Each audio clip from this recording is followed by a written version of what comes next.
नमस्कार दोस्तों, history documentary series में आप सभी का स्वागत है। आज की इस डॉक्यूमेंट्री सीरीज में हम बहुत ही अनोखी चर्चा करने वाले हैं और वो चर्चा जुड़ी हुई है कौटिल्य के अर्थशास्त्र से।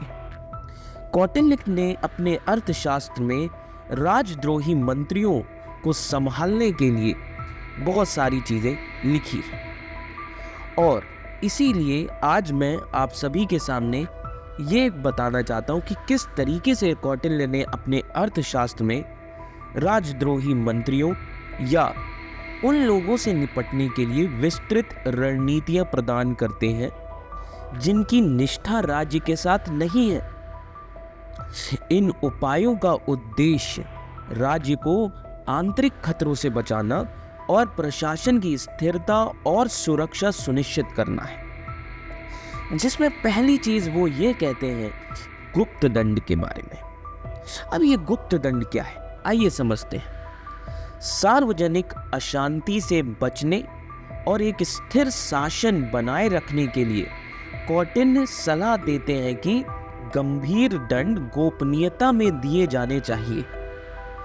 ये सुनिश्चित करता है कि जनता के बीच कोई तमाशा बनाए बिना या आगे विद्रोह को उकसाए बिना विश्वासघाती तत्वों को हटा दिया जाए। इसके साथ ही साथ कौटिल्य ये भी कहते हैं राजद्रोही मंत्रियों के रैंकों के बीच कलह पैदा करने का सुझाव देते हैं। उनके बीच अविश्वास और ईर्ष्या को बढ़ावा देकर शासक उनकी सामूहिक ताकत को कमजोर कर सकता है और उन्हें प्रशासन के खिलाफ एकजुट होने से रोक सकता है। जासूसों का उपयोग अफवाहें फैलाने और गठबंधनों में हेरफेर करने के लिए भी किया जा सकता है, जिससे समूह के भीतर विभाजन हो सकता है। तो इन सभी चीजों का ध्यान रखा जाए।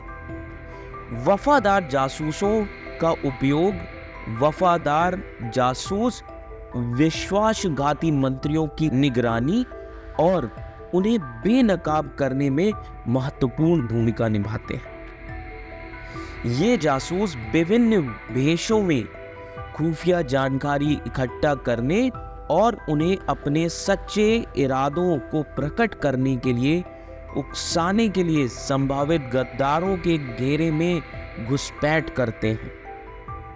ये शासक को पूर्वव्यापी रूप से कार्य करने और किसी भी खतरे से बेअसर करने की अनुमति देता है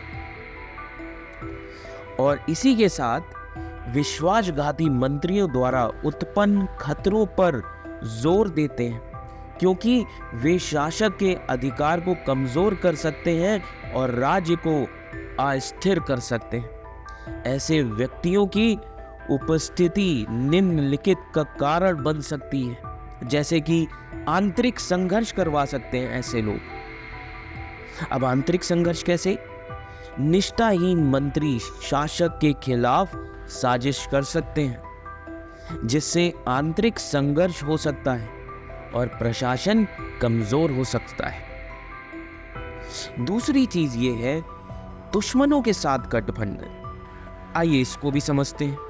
ये मंत्री बाहरी दुश्मनों के साथ सहयोग कर सकते हैं, उन्हें राज्य पर हमला करने के लिए महत्वपूर्ण जानकारी और समर्थन प्रदान कर सकते हैं। विश्वासघाती मंत्रियों का प्रबंधन करने में शासक की असमर्थता के परिणाम स्वरूप वफादार प्रजा और अन्य अधिकारियों के बीच विश्वास की हानि हो सकती है, जिससे शासन और अस्थिर हो सकता है। तो ये कुछ चीजें कौटिल्य ने अपने अर्थशास्त्र में कही हैं और आज की भी सरकार को इन रणनीतियों पर बहुत ध्यान देना चाहिए। कौटिल्य द्वारा उल्लिखित रणनीतियों को लागू करके शासक ये सुनिश्चित कर सकते हैं कि उनका प्रशासन वफादार और प्रभावी रहे, जिससे राज्य को आंतरिक और बाहरी खतरों से बचाया जा सके। जय हिंद।